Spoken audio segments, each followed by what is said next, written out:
Hello guys, in this video I am going to show you how to set measurement units on the FitPro application, but first I just want to mention, don't forget to subscribe to my channel because at 10,000 subscribers I am going to show you my whole YouTube revenue statistics and growth strategy, how to make money online. So let's jump into it. First of all, open the application on your phone. After that you should tap on the settings button down below, which is the last option. Scroll down until you find the app settings section, tap on it, and after that click on the measurement units button, which is in the middle. Here you can set two units of measurement, such as your distance and the temperature unit that you prefer.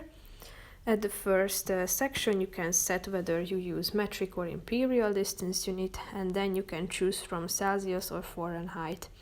As you can see, the one that is preferred is indicated with this green button, so if you ever want to change your measurement unit, just go back to this section and tap on the relevant one you would like to use, and then it will be updated automatically.